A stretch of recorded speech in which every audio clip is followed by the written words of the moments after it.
Welcome back to Words of Paradise. I'm your host, Leon Idle, and when you hear the word reboot, what do you think of? Probably movies first. After that, maybe video games.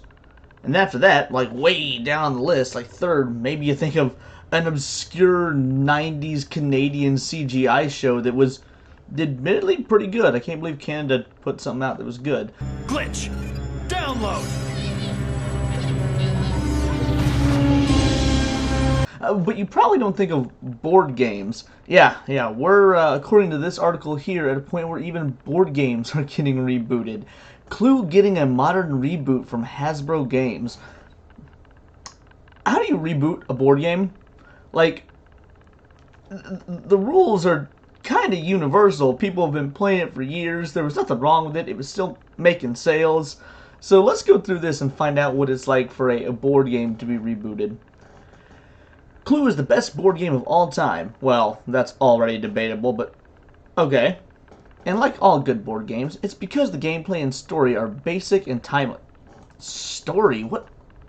It's a board game. What story is there?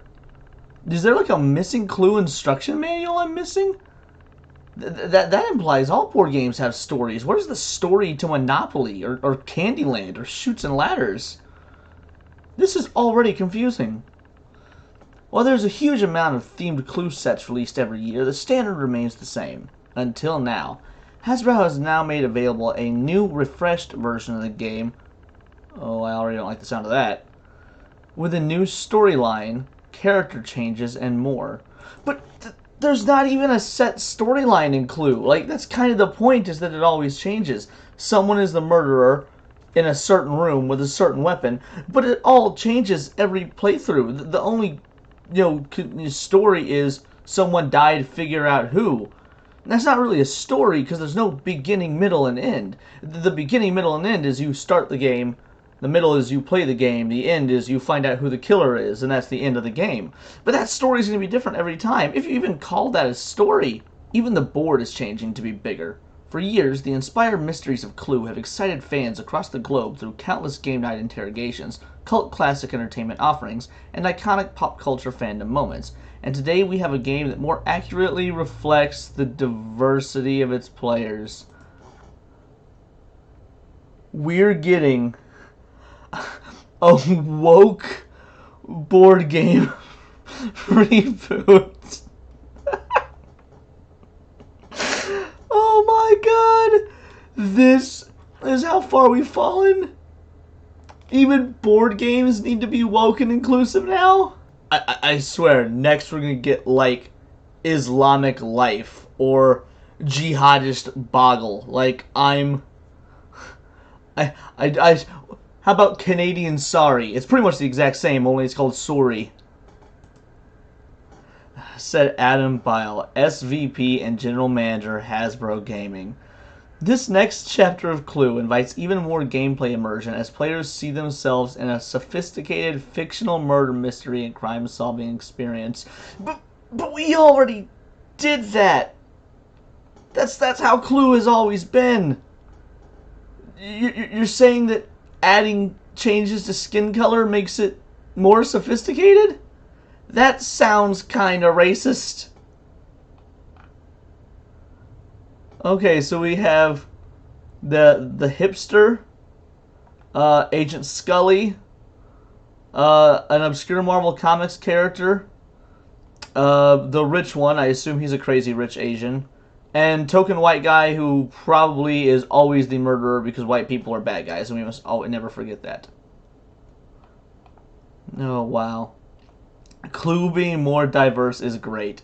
When 6 carefully chosen guests arrive at Bodie Black's mansion, I hope that's Bodie Black. After receiving a mysterious invitation, none are certain what to expect, but when their host turns up dead after revealing a sinister blackmail scheme at dinner, the pressure is on to solve the mystery. This Clue murder mystery game is beautifully reimagined with a dazzling cast, luxurious setting, and fresh storyline. Did anyone else know there was a story to Clue? Like obviously, like the movie Clue has a story, but Is that what was ever going through anyone's mind when you were chilling out with your family on game night, just waiting to get through this so you could get to the Monopoly and start yelling at your own parents and not get in trouble for it, because Monopoly kind of gives you a pass to do that? Players can choose to play as Miss Scarlet, Colonel Mustard, Mayor Green, Chef White, Solicitor Peacock, or Professor Plum, and race against other players to crack the case by gathering evidence and narrowing down choices. Each playable clue suspect has been thoughtfully revamped to reflect a new character with a meaningful backstory and motive that engrosses players into the world of Clue. This has got to be a joke. Like, Hasbro is already going so deep in debt. Their stock dropped 40%. Well, Wizards of the Coast, or maybe it was Hasbro. Either way, either Hasbro or their underling company, Wizards of the Coast, the ones that put out D&D and Magic, stock dropped 40% last year. A lot of which was due to woke ideologies being forced into Dungeons and Dragons, and then a bunch of bad things happening with Magic the Gathering. They're not even selling Star Wars toys. They couldn't even get Reva's lightsaber from the Kenobi series funded by backers. And all signs point to get woke, go broke, and this is your solution? Oh my goodness, this is doomed to fail. People barely even buy board games anymore, don't they? Like, everything's all apps and video games now. All the board games you probably own are legacy board games you've owned for years. I love Scrabble. Scrabble's my favorite board game of all time. Now, I would be lying if I said I'm not holding out for disabled Scrabble, where you get bonus points for playing words like wheelchair, or maybe sexism Scrabble, where you get bonus points for playing things like patriarchy. But let's go back to Clue for a moment.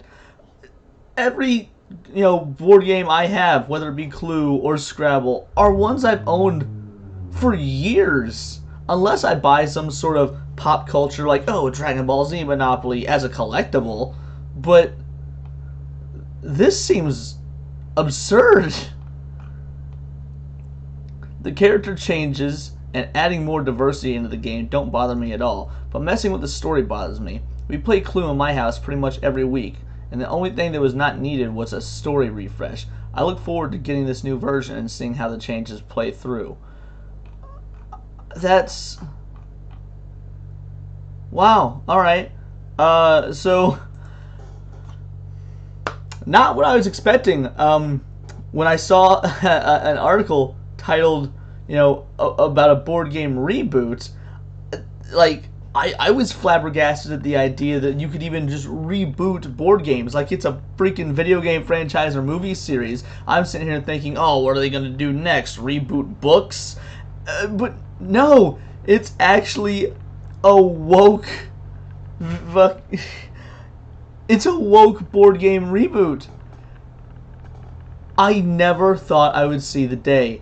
This is going to get ratioed so hard. I cannot wait to see what Twitter or other individuals on YouTube have to say about this. I can't wait to hear what you guys have to say about this. Did you ever consider, through all the diversity and agenda casting in movies and TV shows, and through all the patriarchy and fighting, for things that aren't actually a big deal, and just all the Hollywood Twitter buzzword nonsense, did you ever think we were going to get to a point where they were rebooting board games? I guess I never did. I never even considered it. My brain is not that big. My mind is not that open. I'm a closed off little box boy who just prefers the classics, I guess. But maybe some of you guys saw this coming and I'm behind the curve. Tell me what you think about woke reboot Clue board game in the comments below, or let me know on Twitter @BoltTheWord. Also, please subscribe to my channel. I'm really trying to grow it in 2023, and the more you subscribe, the more I can bring you guys treasures like this, because oh my goodness, this is like candy to me. Yeah, so please subscribe. It would mean the world to me. But until next time, this has been Words of Paradise. Oh, and I want a Black Lives Matter version of Mancala.